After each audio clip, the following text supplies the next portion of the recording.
नमस्कार दोस्तों, आज हम डिस्कस करेंगे क्लास 7 चैप्टर 9 सिविक्स का। चैप्टर का नाम क्या है बेटा, वो भी आप जान लो। चैप्टर का नाम है अ शर्ट इन द मार्केट। मेरा नाम है दीपक और मैं आप सभी के सामने यह चैप्टर रिप्रेजेंट करने जा रहा हूँ। इससे पहले चैप्टर में काफ़ी कुछ हमने मार्केट के बारे में पढ़ा था, हमारे आसपास के मार्केट में, और लास्ट में मैंने बताया था आगे हम कुछ और मार्केट के बारे में, इक्वलिटीज़ के बारे में पढ़ेंगे। मार्केट में क्या इक्वलिटी है कि नहीं है, और कैसे नहीं है कैसे है, ये हम इस चैप्टर में जानने की कोशिश करेंगे। एक शर्ट जो मार्केट में बन के तैयार होता है वो कैसे होता है, उसकी चेन क्या है, वो सारी चीज़ें हम इस चैप्टर में जानने की कोशिश करेंगे। देखो, in this chapter tell us the story of shirt. एक शर्ट की स्टोरी बताएगा इस चैप्टर में हम जानने की कोशिश करेंगे। It began with the production of cotton and with the sale of the shirt. मतलब जो कॉटन की प्रोडक्शन होती है और वहाँ से जब फाइनल प्रोडक्ट बन के जब वो बिकता है ना, तब तक की उसकी कहानी हम जानने की कोशिश करेंगे। उसके बीच में जो भी प्रोसेस हो रही है, जो भी चेन ऑफ प्रोसेस हो रही है, वो जानने की हम कोशिश करेंगे। We shall see that chain of market links the producer of cotton to the buyer of the shell in the supermarket। मैंने बोला है ना, हम डिस्कशन करेंगे प्रोड्यूसर से लेकर बायर तक, जो भी आपके मार्केट में एक चेन है, लिंक ऑफ चेन है, उसको हम डिस्कशन करने की कोशिश करेंगे। और फिर does every one benefit equally from this, क्या सभी को इक्वल बेनिफिट मिलता है, जो हमारे लास्ट चैप्टर का क्वेश्चन था, क्या मिलता है क्या, तो वो भी हम जानने की कोशिश करेंगे। और do some people benefit more than the other, और क्या कुछ लोग को ज़्यादा प्रॉफिट होता है और कुछ को कम प्रॉफिट होता है, ये भी हम इस चैप्टर में जानने की कोशिश करेंगे। तो काफ़ी इस चैप्टर में जानने की कोशिश करने वाले हैं हम लोग। तो हम एक स्टोरी से स्टार्ट करेंगे।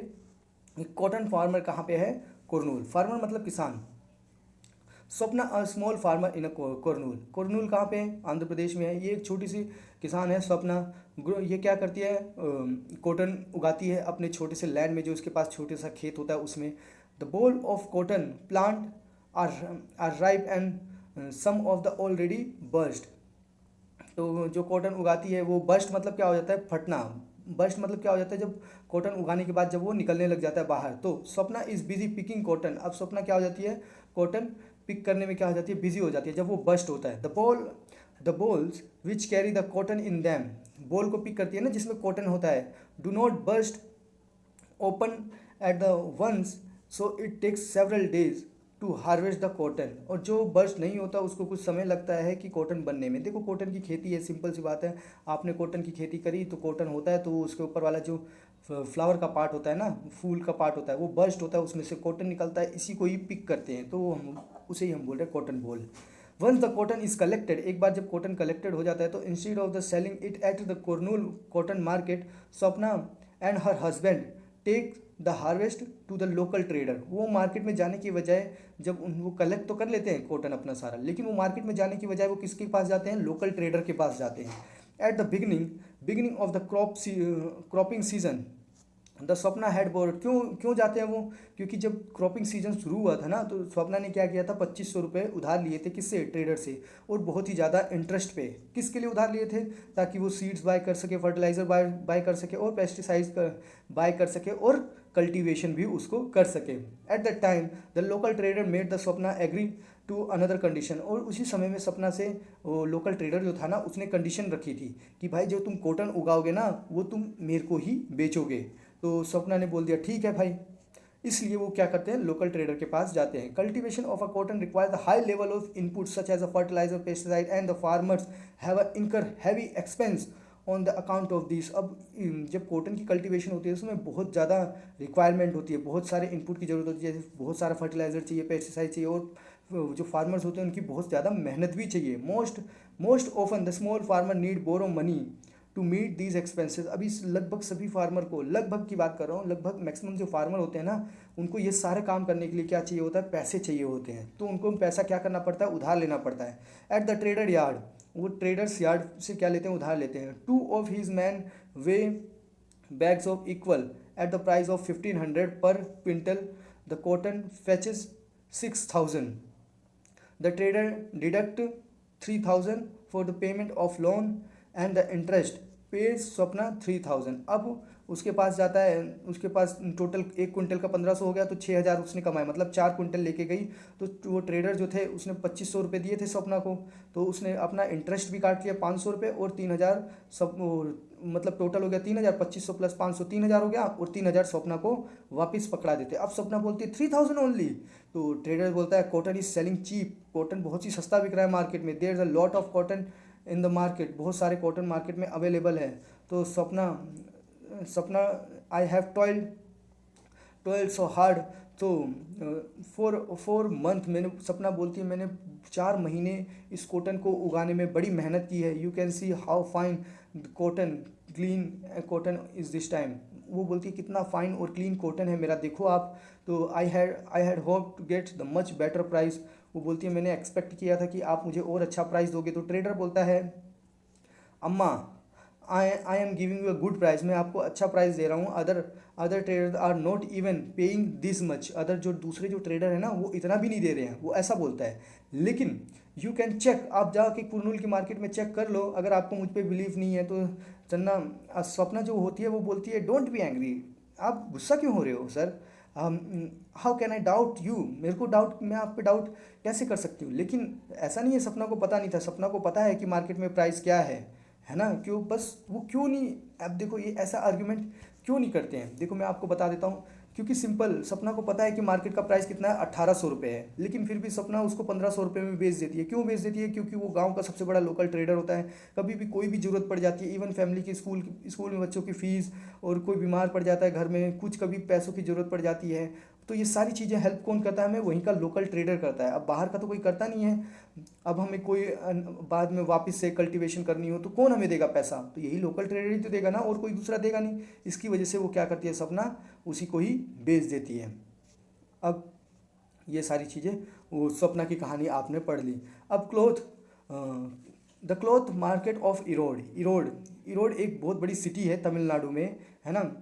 ये क्या है, one of the largest cloth market in the world, ये बहुत बड़ी मार्केट है, वर्ल्ड में लार्जेस्ट क्लॉथ मार्केट आप इसको काउंट कर सकते हो, मतलब सबसे बड़ी मार्केटों में ये भी एक मार्केट आती है। A large variety of cloth is sold in this market, बहुत अलग अलग वेराइटी के जो क्लॉथ होते हैं ना वो इस मार्केट में आपको बिकते हुए दिखाई देंगे। Cloth that is made by the weaver in the village around is also brought here for sale, मतलब अलग अलग मार्केट से क्या होते हैं, क्लोथ जो वीव किए जाते हैं ना, और वो भी क्लोथ आके इस मार्केट में बिकते हैं, सेल होते हैं, है ना। ये सारी चीज़ें इस मार्केट में देखने को मिलती है। Around the market are the office of the cloth merchant who buy this cloth, अब अलग अलग मार्केट से आते हैं बहुत सारे मर्चेंट, वो क्या करते हैं, इस मार्केट से क्लोथ बाय करते हैं। Other trader from many south Indian towns also come and purchase cloth in this market, और बहुत सारे जो तमिलनाडु के साउथ इंडियन के जो स्टेट्स होते हैं वहाँ के भी बड़े बड़े ट्रेडर्स मर्चेंट्स आते हैं और इस मार्केट से अपने क्या करते हैं, कपड़े बाय करते हैं।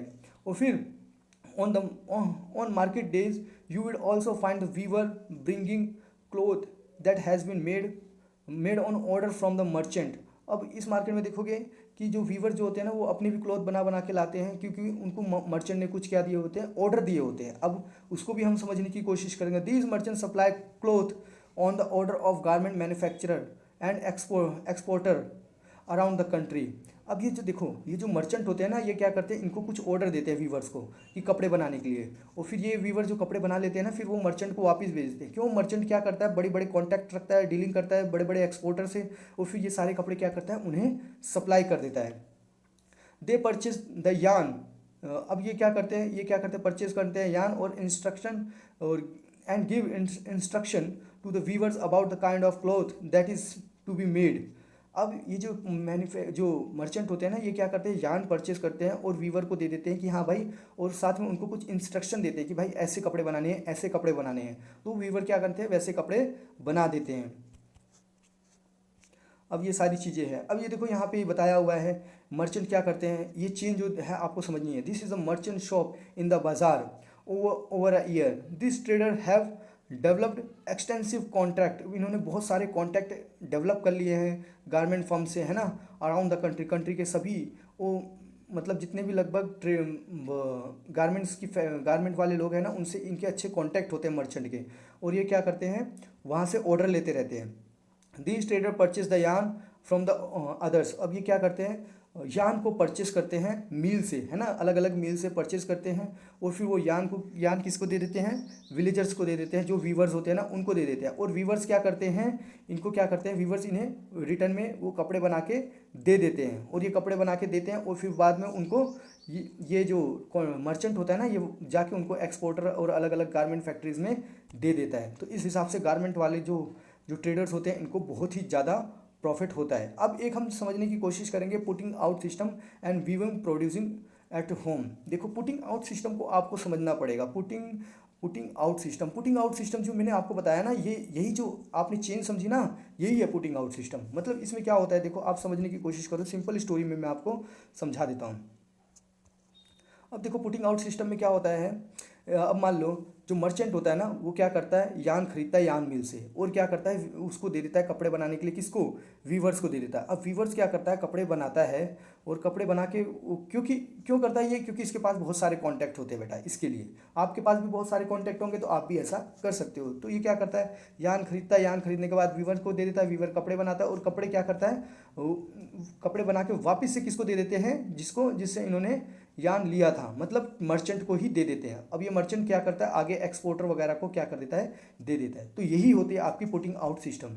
पुटिंग आउट सिस्टम मतलब आप एक बार वापस से समझो, मर्चेंट ने यान लिया, यान को वीवर को दिया, वीवर ने कपड़े बना के वापस से मर्चेंट को दिया, मर्चेंट ने क्या किया, अब आगे एक्सपोर्टर वगैरह को बेच दिया। तो ये क्या हो गया, पुटिंग आउट सिस्टम हो गया। तो इस तरीके से, लेकिन इस समय में क्या होता है, जो जो बेचारे कपड़े बना रहे होते हैं ना, वो यान तो खुद लाते नहीं है, यान मिल से खुद लाते नहीं है यान। तो क्या करते हैं, इस मर्चेंट पे ही डिपेंड होते हैं। वो मर्चेंट क्या करता है, इनका सारा का सारा प्रॉफिट कौन खा जाता है, मर्चेंट ही खा जाता है। इस हिसाब से इनको प्रॉफिट भी बहुत ही कम होता है ना। ये सारी चीज़ें इनके साथ हो रही होती है। अब देखो, अब क्या होता है, अगर मान लो उन्हें खुद खरीदना पड़ा हो, तो weaver invest all their savings to borrow money at the high interest rate to buy loom. अब वीवर्स को क्या करना पड़ता है, मनी बोरो करना पड़ता है हाई इंटरेस्ट में, और लूम को खरीदने के लिए, है ना, लूम बोरो करने के लिए। तो वो पैसा कहाँ से लेते हैं, तो वो पैसा उसी से ही लेते हैं ना। तो उसकी कॉस्ट कितनी पड़ जाती है, 20,000। और small weaves with 2 looms has 40 rupees. अब एक लूम का 20 रुपीज़ पड़ता है, तो 2 लूम लेंगे तो 40,000 रुपीज़, मतलब 20,000 और 2 लूम 40,000 रुपीज़। इस हिसाब से क्या करते हैं, लूम्स में काम करते हैं और 12-12 घंटे अपने ही साथ अपने घर वालों को लेकर ये लोग काम करते हैं 12 घंटे, और उनको प्रॉफिट क्या मिलता है पर मंथ, 3,500। मतलब क्या हुआ, देखो मर्चेंट जो था उसने क्या किया, यान दिया और यान से वीविंग करेंगे किसमें, लूम की सहायता से। लूम ये क्या करते हैं, जो बेचारे गांव वाले होते हैं वीवर्स, वो लूम में इसको लूमिंग करके इसका कपड़ा तैयार करते हैं और फिर उसके बाद किसको दे देते हैं, मर्चेंट को दे देते हैं। अब लूम तैयार करने के लिए इनको इतना इतना 20,000 और ये 40,000, 2 लूम लेने के लिए 40,000 और 12-12 घंटे काम करेंगे, उनको सिर्फ प्रॉफिट कितना होता है, 3,500। इस तरीके से इनको काफ़ी इनका शोषण होता है और ये पुटिंग आउट सिस्टम होता है। The arrangement between the merchant and the weavers, मैंने बताया ना, जो अरेंजमेंट हो रही है किसके बीच में, मर्चेंट और वीवर के बीच में, वही है आपकी क्या, putting out system. Where by the merchant supply the raw material, merchant क्या करते हैं, सप्लाई करते हैं किसका, रॉ मटेरियल का, and receive the finished product, और फिनिश प्रोडक्ट रिसीव कर लेते हैं। मतलब रॉ मटेरियल दिया उन्होंने वीवर को और फाइनली उन्होंने क्या लिया, वीवर से फिनिश्ड प्रोडक्ट ले लिया। तो यही क्या हो गया,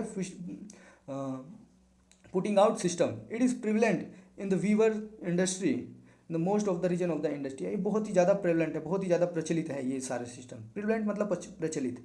अब हम एक और चीज़ समझने की कोशिश करते हैं, वीवर्स कोऑपरेटिव। अब ये सारी चीज़ें देख के लोग भी काफ़ी परेशान थे। अब इन्होंने क्या किया, वीवर कोऑपरेटिव बना लिया। वीवर कोऑपरेटिव में ये लोग, कोऑपरेटिव मतलब ये लोग मिल जाते हैं, कुछ लोग मिल जाते हैं। उसके बाद क्या करते हैं, ये यान जो खरीदते हैं ना, वो डायरेक्ट यान मील से खरीद लेते हैं, मर्चेंट को बीच में से हटा देते हैं और कपड़े खरीदते हैं और फिर वापस से इसे क्या कर देते हैं, मार्केट में डायरेक्ट एक्सपोर्टर के साथ ये लोग क्या करते हैं, लिंक करते हैं, और जो भी होता है गारमेंट फैक्ट्री वाले उनके साथ लिंक करके इनको डायरेक्ट बेच देते हैं। मतलब मर्चेंट का रोल ये लोग ख़त्म कर देते हैं और इस तरीके से इन्हें अच्छा प्रॉफिट होता है ना। जैसे आप देखोगे, आपको मैं बता दूं, तमिलनाडु जो गवर्नमेंट है ना, उन्होंने एक फ्री स्कूल यूनिफॉर्म कैंपेन चलाया था, प्रोग्राम चलाया था। उसमें क्या करती थी गवर्नमेंट, इनको मदद करती थी और यहाँ से अपने कपड़े लेती थी, ताकि इन्हें भी प्रॉफिट हो और इन्हें भी प्रॉफिट हो और गवर्नमेंट को भी प्रॉफिट हो, जो ताकि स्कूलों में बच्चों को क्या कर सके, फ्री के कपड़े बांटे जा सके। इस तरीके से आप जान सकते हो। ठीक, तो आपसे कोई पूछेगा कौन सी स्टेट गवर्नमेंट ने फ्री यूनिफॉर्म ये कैंपेन चलाया था, तो वो थी आपकी सिंपल सी बात है, तमिलनाडु की गवर्नमेंट। अ garment exporting factory near Delhi. अब गारमेंट एक्सपोर्टिंग फैक्ट्री है कहाँ पे? दिल्ली में देखने को मिलेगी। The Erode merchant supply the cotton cloths produce by the weavers. जो इरोड के जो मर्चेंट है ना, वो कॉटन क्लॉथ प्रोड्यूस करते, सप्लाई करते हैं, जो कि कहाँ पे प्रोड्यूस हो रहे हैं? वीवर्स के थ्रू प्रोड्यूस हो रहे हैं to a garment exporting factory near Delhi, जो कि दिल्ली में है। अब ये गारमेंट एक्सपोर्टिंग फैक्ट्री बहुत बड़ी होती है बेटा। The garment exporting factory will use the cloth to make shirt. अब ये क्या करते हैं? शर्ट बनाने के लिए यूज़ करते हैं। This shirt will be exported to the foreign buyers. अब ये शर्ट कहाँ पे जाती है? फॉरेन बायर्स के पास जाती है। फॉरेन में जैसे इसमें मैक्सिमम लोग आपको देखने को मिलेंगे बड़े बड़े बिजनेसमैन जो कि यूएस और यूरोप से ही बिलोंग करते हैं, है ना। उनकी एक स्टोर्स चेन होती है, उसके बारे में ये मतलब बहुत सारे इन्होंने स्टोर खोले होते हैं, उनकी एक चेन चल रही होती है सभी स्टोरों में। जैसे आप देखोगे, आप एल एन सोली का शर्ट देखोगे तो आपको दुनिया के हर एक कोने में मिलेगा। तो वैसे ही ये भी क्या करते हैं? तो ये अलग ही कॉटन थोड़ी ना दुनिया से खरीद के लाते हैं, इसी का ही होता है, लेकिन इनके कुछ कंडीशंस होती है, उस हिसाब से इनको कपड़ा तैयार करके देना पड़ता है। These large store do business strictly on their own terms, है ना। ये क्या करते हैं? बड़े बड़े जो बिजनेसमैन होते हैं ना, ये शर्ट तो खरीदते हैं, लेकिन वो कुछ कंडीशन भी रखते हैं कि हमारे शर्ट ऐसे बनने चाहिए। दे डिमांड लोवेस्ट प्राइस, और ये लोवेस्ट प्राइस में खरीदते हैं और उसको सप्लाई करते हैं हायर प्राइस में। In addition they set high standard for a quality. अब ये क्वालिटी मैंने बताया ना, एलन सोली के कपड़े महंगे होते हैं क्योंकि ये क्वालिटी भी मेंटेन करते हैं, प्रोडक्शन एंड टाइमली डिलीवर। और ये क्या बोलते हैं? हमें टाइम पे चीज़ें भी चाहिए, अच्छी क्वालिटी भी होनी चाहिए और टाइम पे भी चाहिए। एनी डिफेक्ट और delivery is dealt with the strictly. अगर कुछ भी डिले हुआ या कोई डिफेक्ट हुआ तो भाई इसके साथ स्ट्रिक्टली डील किया जाएगा। So the exporter tries his best to meet the condition set by the powerful buyers.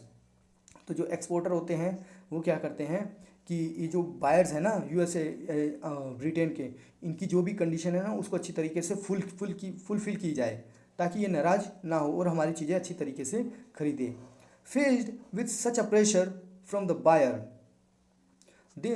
the garment exporting factory in turn try to cut cost. They get the maximum work out of the worker at the lowest possible wages. अब ये क्या करते हैं? यही तो करते हैं ना कि वर्कर से क्या किया जाए, लोवेस्ट वेजेस में काम कराया जाए। ये सारी चीज़ें तो होती रहती है बेटा। This way then can maximise their own profit. इस तरीके से वो क्या करते हैं? अपने ज़्यादा से ज़्यादा अपना प्रॉफिट बनाने की कोशिश करते हैं। And also supply the garment to foreign buyers at cheap price. और ये फॉरेन बायर्स को क्या करते हैं? ये सस्ते रेट में बेच देते हैं। अब सस्ते रेट में क्यों बेचेंगे बेटा? जब यहाँ पे लेबर सस्ती होगी, इनको कम वेजेस देना पड़ेगा, वीवर सस्ते होंगे, कम वेजेस देने पड़ेंगे, जो काम कर रहे हैं वो सस्ते कामों में काम करेंगे, तभी तो ये सस्ती शर्ट भी एक्सपोर्ट कर पाएंगे ना, ऐसे थोड़ी ना कर पाएंगे बेटा।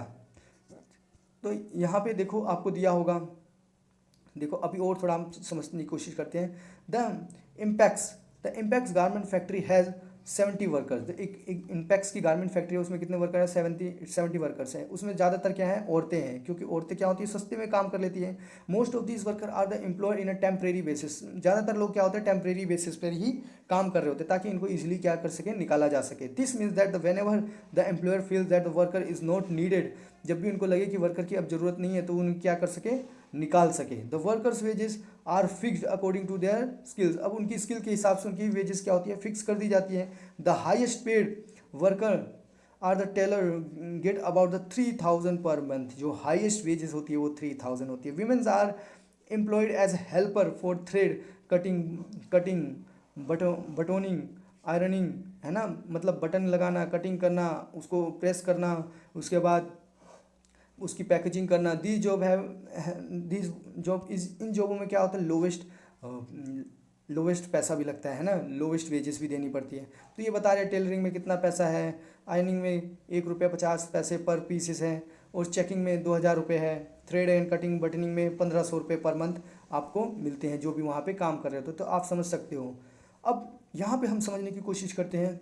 The shirt in the United state, a number of shirts are displayed at a large cloth shop in the United States and are priced $26। बहुत सारी शर्ट वहाँ पे डिस्प्ले होती है, उनकी कीमत कितनी होती है? $26, जो कि इंडियन रुपीज़ में हम देखें तो उसको 1200 रुपये हम काउंट करेंगे। तो यूज़, अब ये डायग्राम देखना है आपको और आपको पता चल जाएगा मार्जिन कितना मिलता है। देखो अब ये डायग्राम समझने की कोशिश करो बेटा। इसमें क्या होता है, सबसे देखो, अब 1200 की शर्ट बिकी, उसमें तो हाफ जो प्रॉफिट है ना वो तो कौन ले जा रहा है, एक्सपोर्टर ले जा रहा है। उसमें से 300 रुपये वो एडवर्टाइजमेंट में खर्च कर रहा है और 100 रुपये वो मतलब स्टोरेज में खर्च कर रहा है, और उसके बाद 200 रुपये की उसने शर्ट परचेज करी। अब शर्ट परचेज करी, उसमें थोड़ा काम वाम किया, उसके बाद 600 रुपये, मतलब हाफ ऑफ द प्रॉफिट। सबसे ज़्यादा प्रॉफिट किसे मिला, एक्सपोर्टर को मिला ना। तो बेचारा जिससे वीविंग करवाई, ये सब करवाया, उससे तो 200 रुपये मिला। तो आप देख रहे हो, आप अर्निंग में भी क्या हो रही है, इनइक्वालिटी आपको देखने को मिल रही है।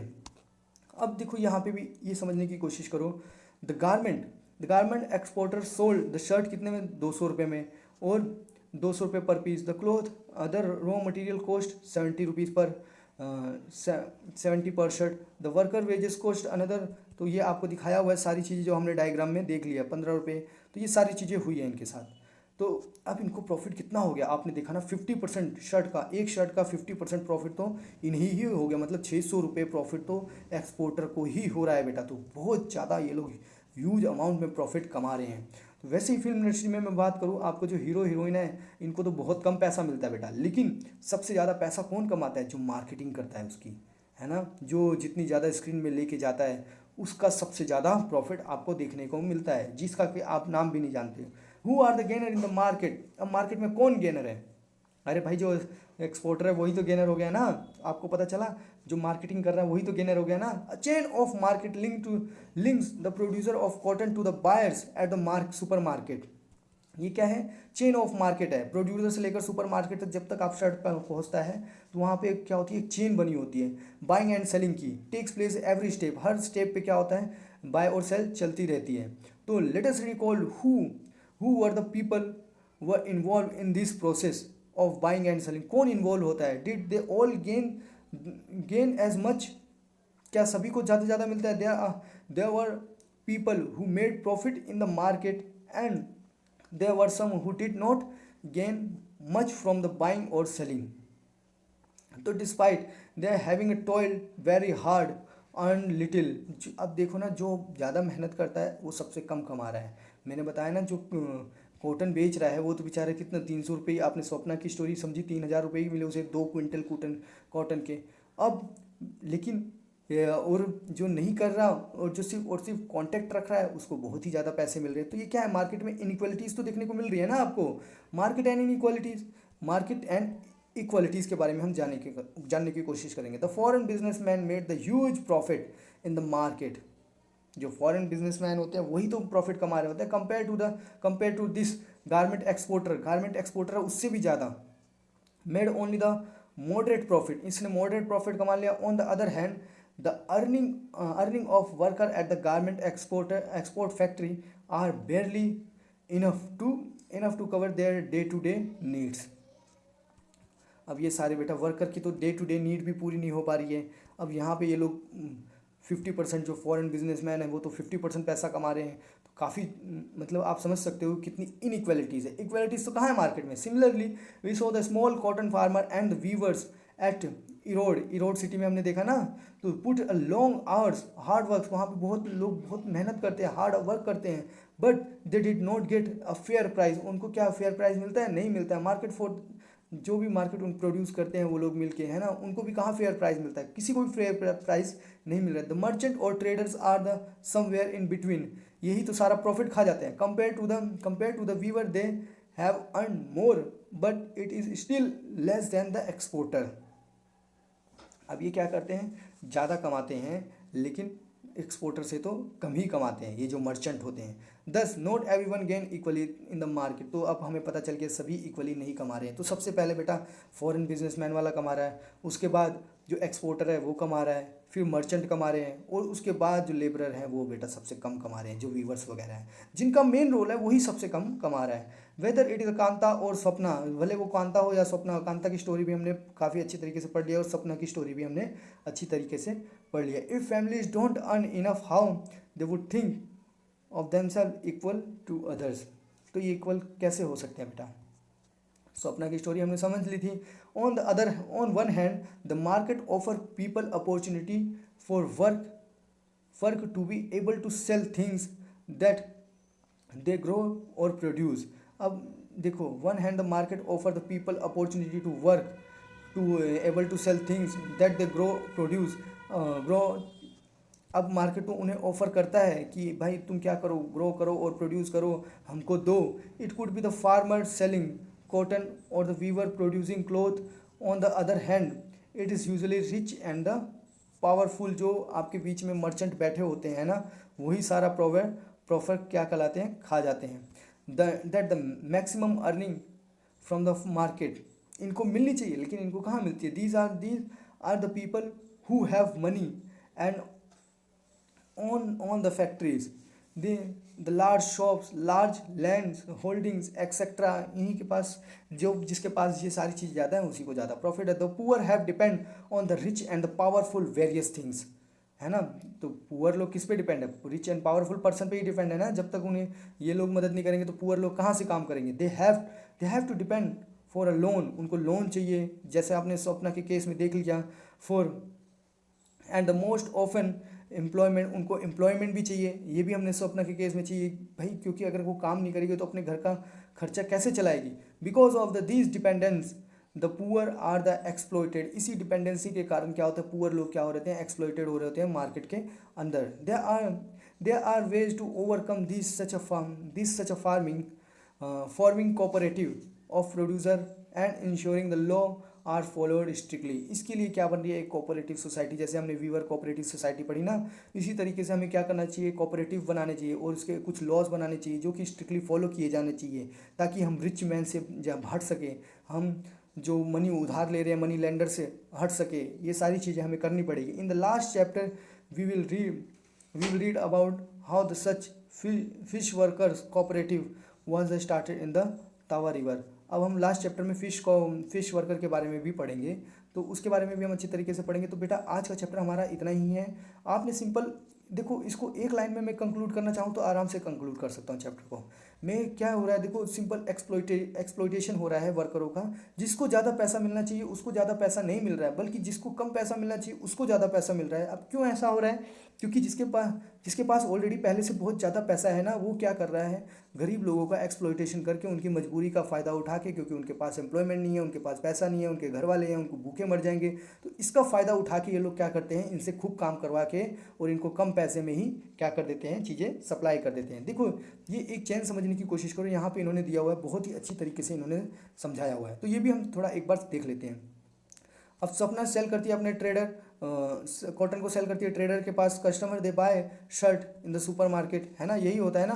Trader sell cotton to the ginning mill, trader जो होते हैं वो कॉटन को कहाँ पे सेल कर देते हैं, गिनिंग मिल में सेल कर देते हैं। और garment exporter buy cloth from the merchant for making shirt, जो मर्चेंट जो होते हैं वो शर्ट जो बना रहे होते हैं, जो बनवा रहे होते हैं, उनसे ट्रेडर्स शर्ट बाय करते हैं। और फिर यार्न डीलर जो होते हैं और merchant give yarn to the weaver, जो यार्न खरीद के मर्चेंट जो होते हैं वो किसको दे देते हैं, वीवर्स को देते हैं ना, तभी तो वीवर शर्ट वर्ट बनाते हैं इसको। और फिर the exporter sell shirt to the businessman from the USA Britain, हमने यही देखा। और फिर spinning mills buy the cotton and sell the yarn dealer, cotton को बाय करती है और उसका यार्न बनाती है, और फिर धीरे धीरे यार्न डीलर क्या करते हैं, उसे खरीद लेते हैं। और फिर weavers return with the cloth, weaver जो होते हैं यार्न खरीदते हैं, उसको बाद क्लोथ में रिटर्न करके दे देते हैं। Ginning mills clean the cotton and make into the ball. अब गिनिंग मिल्स क्या होती है बेटा, गिनिंग मिल्स वो होती हैं जब वो कॉटन को क्लीन कर देते हैं, कॉटन के बीच में से बीज निकाल के उसे रोल करके वो लोग क्या कर देते हैं, आगे सप्लाई कर देते हैं। तो ये सारी चीज़ें हमने देखी। अब हम आ जाते हैं कुछ क्वेश्चन एंड आंसर पे डिस्कशन करते हैं। जैसे ये इन्होंने बोला हुआ है, what made Sapna sell the cotton to the trader instead of selling in the कोनोल कॉटन मार्केट। क्योंकि उसकी कुछ मजबूरियाँ थी बेटा, हमने वो सारी मजबूरियाँ हमने डिस्कस करी, क्योंकि लोकल ट्रेडर पावरफुल आदमी है, जरूरत पड़ने पे यही काम आता है, यही सारी चीज़ें थी। इसकी मजबूरी थी कि इसने इसे नहीं बेचा, इसे ही बेचा, सॉरी। तो ये सारी चीज़ें आपको पता चल गई बेटा। अब आपको कोई भी डाउट हो तो प्लीज़ आप कमेंट सेक्शन में कमेंट करके मेरे से पूछ सकते हैं। आज के लिए इतना ही है। मैं आशा करता हूँ कि आपको इसमें बहुत काफ़ी कुछ सीखने को मिला होगा। अगर आपको कुछ भी डाउट है बेटा तो आप प्लीज़ मुझे बता सकते हैं। देखो ये एक डायग्राम है, इस डायग्राम को आप देखो और आपको आधी से ज़्यादा चीज़ें तो इस डायग्राम से ही समझ में आ जाएंगी। तो ये सारी चीज़ें बेटा, अगर आपको कोई भी डाउट होता है तो प्लीज़ कमेंट सेक्शन में कमेंट करके पूछ लो, और इस चैनल को शेयर करो, सब्सक्राइब करो और लाइक करो। Thank you very much.